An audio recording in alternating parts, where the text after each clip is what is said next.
Je me rappelle encore de ces matins d'été, quand les arbres dansaient sous le soleil doré. Je courais dans les chemins, les pieds dans la poussière, avec l'impression d'être au milieu d'un monde merveilleux. Les ruisseaux chantaient près des pierres, les oiseaux avaient leur maison dans les branches. Je pensais que toutes ces choses seraient éternelles. Je ne savais pas qu'un jour elles deviendraient des souvenirs. Mais aujourd'hui, le ciel est rempli de fumée et la forêt porte des cicatrices.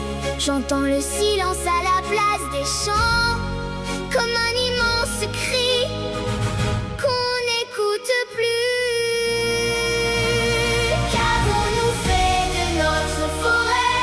Pourquoi avons-nous laissé tout brûler? On a pris sans jamais regarder, on a oublié qu'elle pouvait pleurer. Les flammes ne détruisent pas seulement les arbres, elles emportent des morceaux de notre histoire. Et moi, du haut de mes quelques années, je cherche encore où est passée notre mémoire.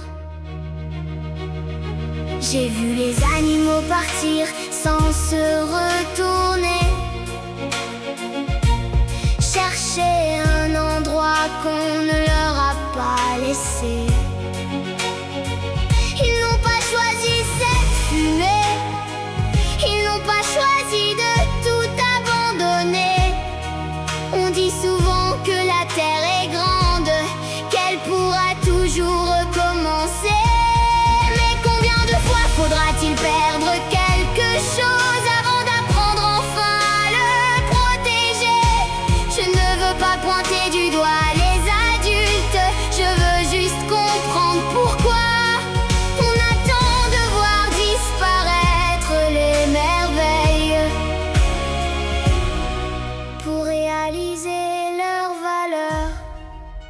Avant, je pensais que la forêt serait toujours là, mais aujourd'hui j'ai peur. J'ai peur de raconter à mes enfants comment c'était avant.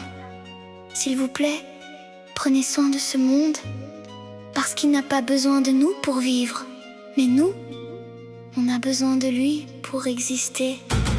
Qu'avons-nous fait de notre forêt? Mais surtout, qu'allons-nous faire maintenant? Car même dans les cendres les plus noires, il reste une graine qui attend. Si nos mains ont parfois blessé la terre, nos mains peuvent aussi la réparer, pour que demain une petite fille puisse encore entendre les arbres chanter. Je veux revoir la forêt, je veux qu'elle vive.